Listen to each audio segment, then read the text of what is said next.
everyone. Welcome. I'm James Milan, and this is Talk of the Town. As you will know if you've seen any of our episodes before, this is a series in which we like to find newish town officials to talk to introduce the community to them and them to the community. And today's guest is Lela Shepherd, who is a newish, as I said, member of the planning department. I'm going to let Lela herself tell us what her title is because I don't want to get it wrong.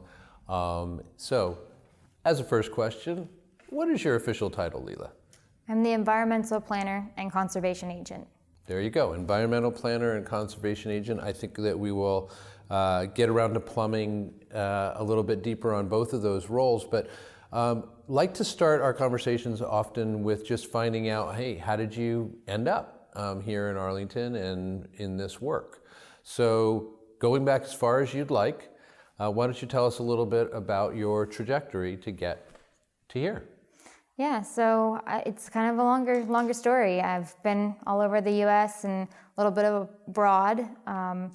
I had started my college years thinking I was going to be a translator at the UN, but then graduated at the height of the stock market collapse and moved out with my husband to California from Chicago, where we were both in school.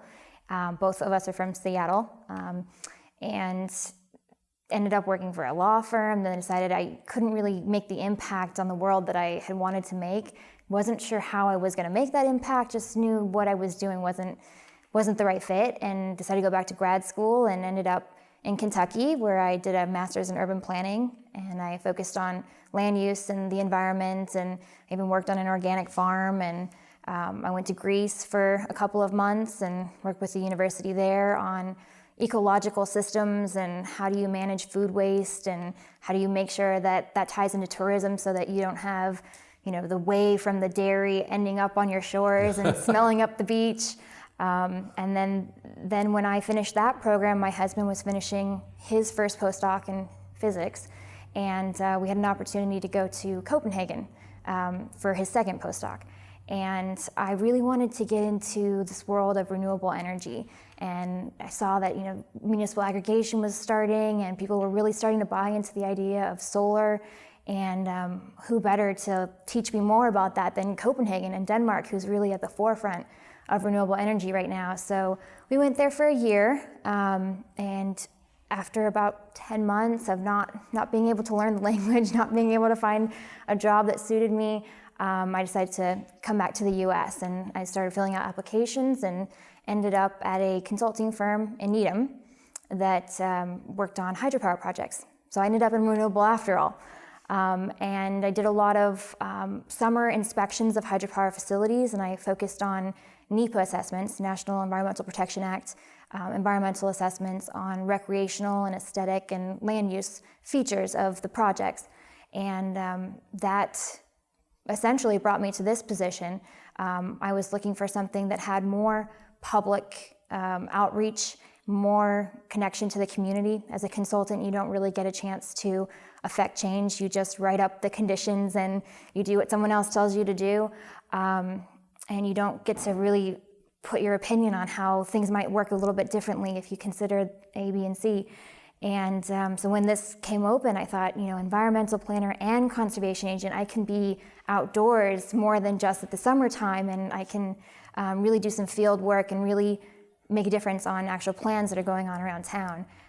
So it seemed like a perfect fit, and it has been. Mm-hmm. That's great. Well, I forgot to welcome you to the show and to thank you for being here, which belatedly I want to extend those thanks to you.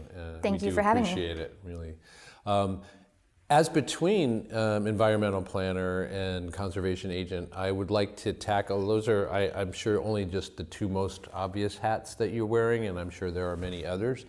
But I'd like to focus in, first of all, on the conservation agent part of things. What does that mean? And particularly, I find the term agent opaque in this case. So explain a little bit what does that entail? Yeah, other towns call them administrators, conservation agents, and oftentimes they're part-time. So the previous person in this role, she was 17 hours a week. And more towns are moving towards the full-time model when they can afford to fund that role. And it certainly could be a full-time role here. There's sort of the gambit of what I do is it starts with taking on applications for a permit, a wetlands permit.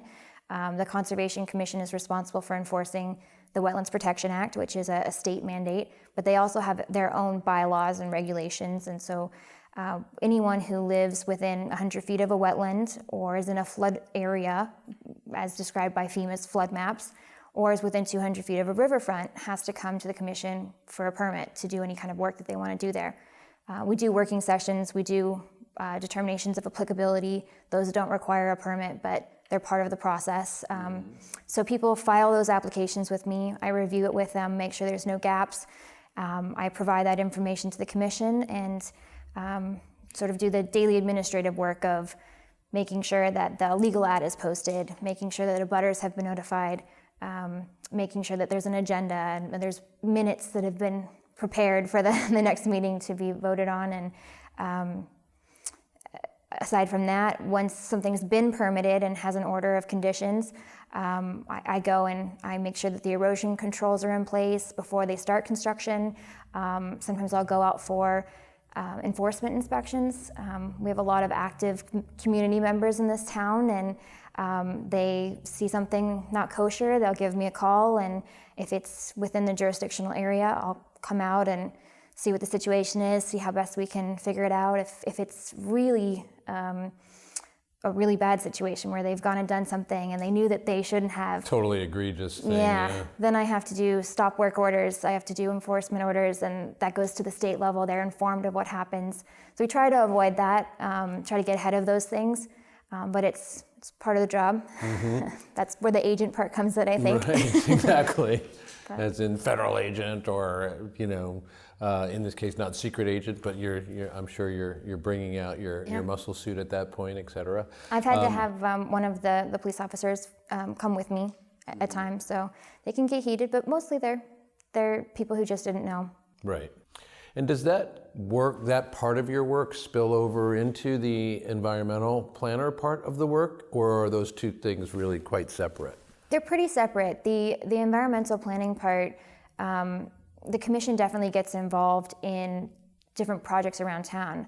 Right now, there's the Reservoir Master Plan, which is in the process, and it's several phased out work, and so they're involved in that. And the Spy Pond project, which is an erosion controls and shoreline stabilization project, they sort of sponsored that. And Mystic River Restoration, we had DEP and an oil tanker come by, and there was a spillage, and so they sponsored and wrote up a grant to get money for that. So those kind of commission-sponsored projects, although there are some not commission-sponsored projects that are along environmental resource areas, that's where sort of these kind of bleed into each other, where I get to use my planner hat and get involved in hiring a consultant and showing them what we need and the process that we want to go through, and making sure the public is involved and helping guide that design process.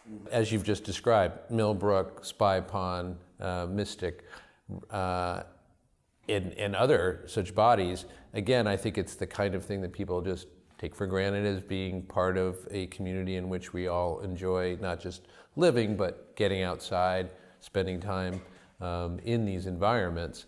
But somebody's got to be making sure that they are safe and healthy and conforming to regulations, et cetera.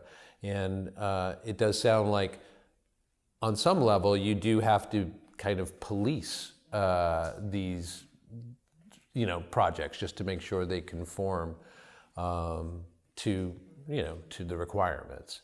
I imagine that can't be the most fun part of your job. Yeah, there's many rolling balls, because many of the water bodies in town are along or adjacent or intersected by recreational properties.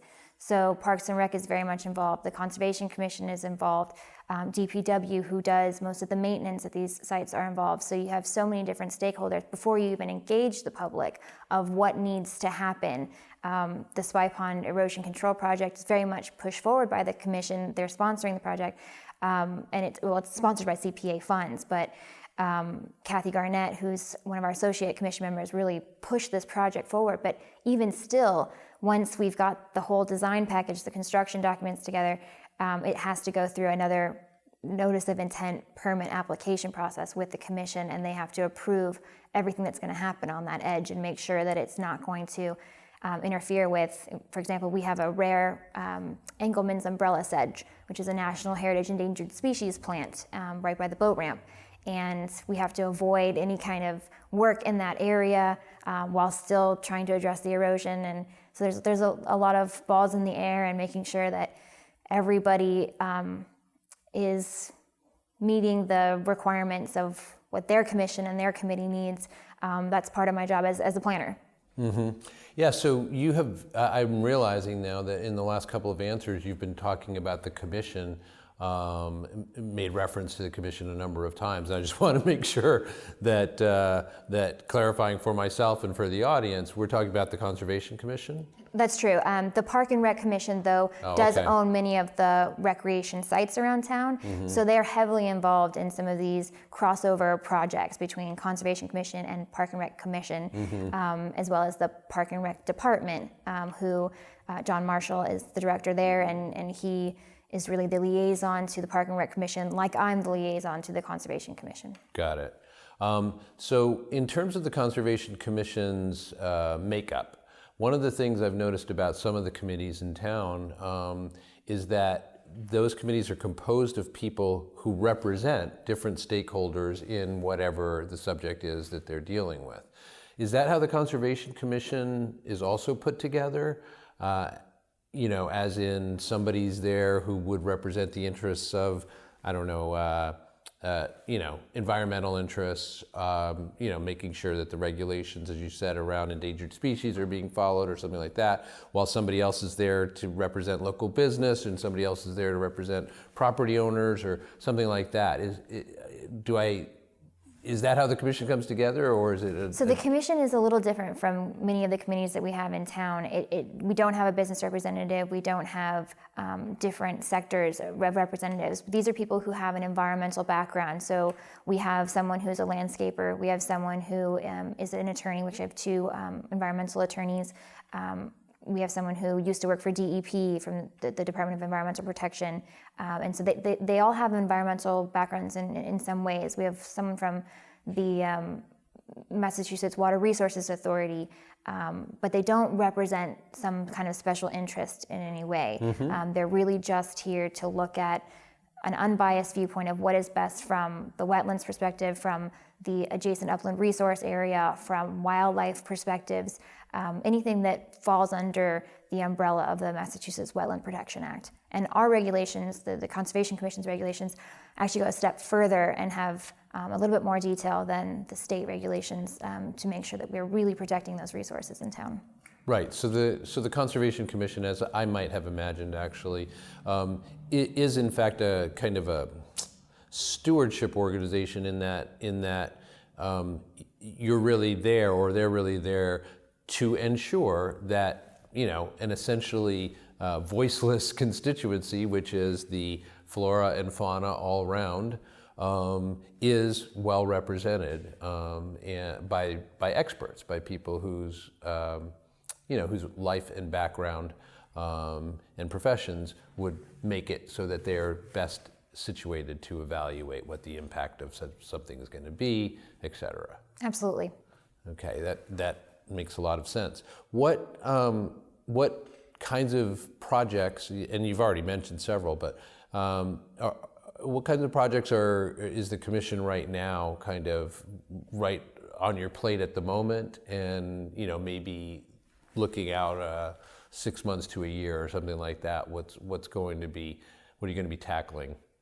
Yeah, many of these phased projects that require Community Preservation Act funding, they definitely go beyond several years. Usually 2 years is what we aim for, to have it surveyed, to do wetlands delineations, to mark the trees and figure out what the tree health is, and delineate boundaries, and go from that to a public process where we get feedback, to design work, to construction, and all of that. We try to get that done within 2 years if the funding is available. But we have the Spy Pond project, which is in its second phase right now. We're hoping to get the permitting. The design work is almost done, and we'll have a public meeting on the 11th from 7 to 8 over in the Senior Center. And just to, again, sorry, just to repeat, the Spy Pond project is an erosion prevention project? So it started basically? as an erosion control and bank stabilization project, because all around Spy Pond is seeing erosion to the bank. There's not enough vegetation at that area to really hold the soils in place. It's an older water body, it's a great pond. So that's what it started out as. Since I've come onto the project, we've kind of widened the scope. We noticed, for example, that the crew team who's out there every single day, who has 1,000 people a year on that water body, is using the bank to launch their boats, because the boat ramp is just too shallow. It scrapes the boats. And we have constraints of how far can we make these kids carry these 2,000-pound boats. So they happen to be launching right where that rare umbrella sedge is. So we thought, how can we come up with a solution that's within our CPA granted scope that also deals with this problem? So we're investigating now design work for a pier that would go in on the other side of the boat ramp that they could use, that anyone could use, because it would be accessible. So we have the design process right now, and we're going to be fundraising for the construction. And then we thought, well, we have this trail that goes throughout the park. It's lovely. It's not accessible, and we want to be an inclusive community. And we have water access areas proposed as part of the project, but there wouldn't be a connection from where the water access area is to the trail. So we actually applied for a community development block grant in the amount of $60,000 to put in a permeable pavement trail, which is a little different from asphalt, permeable asphalt. We would remove the trail right now, which kind of looks like dirt, but it's actually a stabilized aggregate. So after lots of rain and lots of foot traffic, it becomes kind of like concrete underneath. And so floodwaters basically don't get absorbed through the soil, and they contribute to that erosion. So by removing and excavating the top 11 inches, we are able to put in sort of a well that can take the water, and by having a surface it's actually a recycled rubber, tire, and stone material that's poured on site. It's accessible, wheelchair accessible, meets ADA compliant standards, but it's also permeable. So that means the water can come down and it can filtrate through the soils, and it won't run off. Mm-hmm. We won't see pooling that we see there now. So we also have a grant out for DCR, which is the Department of Conservation and Recreation, for $80,000 to put towards that project. So part of my job has become looking for these grant opportunities to fund as we progress and as we get public feedback, some of the desires and needs and wants of our community and the resource area. So things that tend to blossom into larger projects. There's so many different interests that and it sounds like, just like in many other ways in Arlington, the approach of the people who are going to be making decisions about this, you and the commission, et cetera, is not simply to say, sorry, can't do that, but instead just to try and find ways to accommodate and absorb, pun intended, I guess, various legitimate and deeply held interests. Yeah, and the concern with trying to do new development is who's going to maintain it. As I mentioned, the complexities before is, it's a Conservation Commission jurisdictional area. It's owned by Park and Rec Commission. It's maintained by the Department of Public Works, but there's also Friends of Spy Pond Park, who does trash pickup and invasive plant removal. So we've engaged all of these different stakeholders to try to come up with a maintenance plan as part of the end result of this project. We also have stewards all around town. The Conservation Commission has over 30 acres, which are conservation lands, but if you include all of the Chapter 91 designated protected spaces in town for park and recreation and conservation, it's over 54 acres. And so we have a land stewards group that the Conservation Commission sponsors, and we do get funding from the Arlington Land Trust as well to provide them with the tools that they need to go out to a land, conservation land or a park land in some cases, to be able to steward that property. So it really doesn't take a lot of work. It's mostly getting eyes out on the site and making sure that if there's trash there, it's picked up. If there's something going wrong, that someone in town, the appropriate agency, is informed and can handle it. Some properties have abandoned bicycles, for example, and we contact someone who can help relocate that bicycle somewhere else. And sometimes we have larger events. So we have on Earth Day, which is Sunday, April 22nd, we are doing a big cleanup. And this is the first year that Arlington is going to be part of a really larger effort called the Great Massachusetts Cleanup. So this year it's called the Great Arlington Cleanup. And it's part of Keep Massachusetts Beautiful, and we're part of 100 communities who are also doing this work within the month of April. So we'll have 2 sites this year, one of which I'll be monitoring myself, and that's over at the Sims Woods property, which the Arlington Land Trust helps manage. And the other one will be at Millbrook, where Wellington Park is. Since we have a project going on there, it seems appropriate, and it was a very successful site last year. And there's a lot of trash that ends up back behind the tennis courts, really, and getting that site ready for the work that we want to do for that project. We'll have volunteers come out for that. So, the fact that you cited that there's, in fact, 55 acres in town of conservation land and parkland is, I think, eye-opening for many of us who know about the residential density of Arlington and know about the kind of commercial spine of Arlington, which is Mass Ave, et cetera.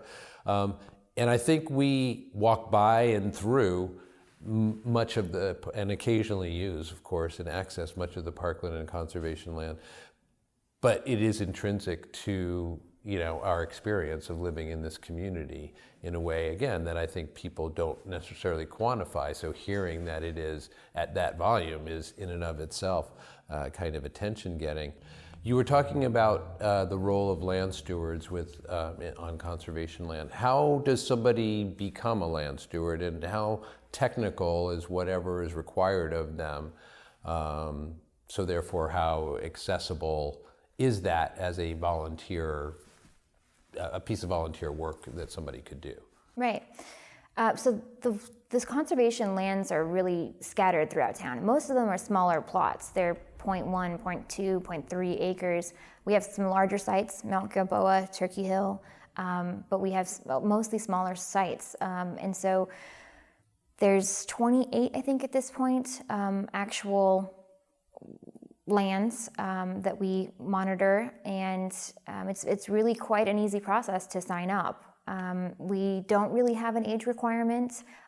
If you want to bring your kids, that's perfectly acceptable, but they would need to have an adult. They could, someone who's maybe 16 and older is probably the best age range. And we have monthly meetings where we get together. We have a site management form that everyone receives, a handbook which details some of our properties and best management practices, who to call in an emergent situation. And so if you can make a commitment of 15 minutes or an hour, depending on the size of your site, every week, and just go and look at the site and note the conditions and pick up some trash while you're there, that's essentially the job. And then at these 1-hour meetings that we have every month, we'll share ideas and we'll discuss what we've seen and any problems that need to be addressed. Oftentimes that problem has been invasive species removal. Arlington, as I'm sure everyone who watches this show knows, has a big problem with invasive species. We have Japanese knotweed, we have garlic mustard, we have oriental bittersweet. Those are the top 3, aside from the Norway maples, which are lovely for their foliage, but they are an invasive plant, an invasive tree. So we talk about when it's appropriate to remove those. We have a training once a year to enable them with the skills that they need to go out and do that on their own. If it's a larger project, then we submit some paperwork to the Conservation Commission and have a discussion with them about what we should do and when we should do it. like the Sims Woods property that we have this cleanup at, one of the management plan goals is to remove Norway saplings. And it's a little more exciting than trash removal, but it's also something you can do by hand, because these are trees that are maybe 2 to 3, maybe 4 inches around, nothing bigger than that. So just a little bit of muscle work and you can remove it. Pull them right out. Yeah. I'm wondering, as we're winding down the conversation, I'm wondering, you mentioned invasive species, and I do think most people in Arlington are aware of that. I'm wondering if there's anything else that springs to mind for you right away, either on the environmental planning side or on the conservation agent side, that is an issue of urgency, that you're either concerned about or that you want to bring more awareness within the Arlington community about. These days it feels like everything I do, it has an urgency to it. I've had a lot of members of the community, as well as those from neighboring communities in Lexington and Belmont, who I think a lot of the stewardship in this community needs a succession plan.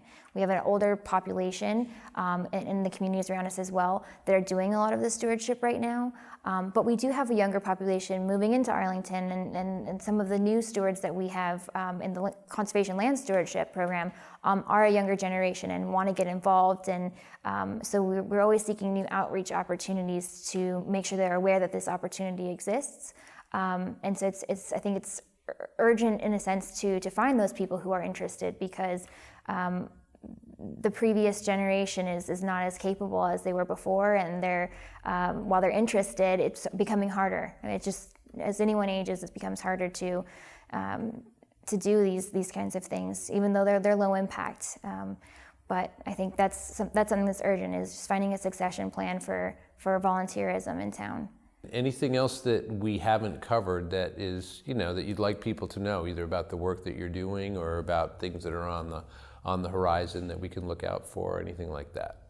Yeah, I think just keep an eye out on public meetings for the reservoir project.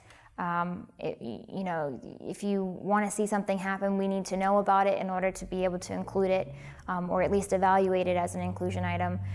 Spy Pond is coming close to an end for the public process, but the reservoir still has a couple meetings left. We have these cleanup days coming up, and we have an invasive training coming up. The DCR is coming out for their Weed Watchers program, which is more based on aquatic invasives. We have a lot of water chestnut in the reservoir and in Spy Pond and in Mystic River. There's volunteer opportunities there with the Mystic River Watershed Association, which is actually housed just across from Town Hall.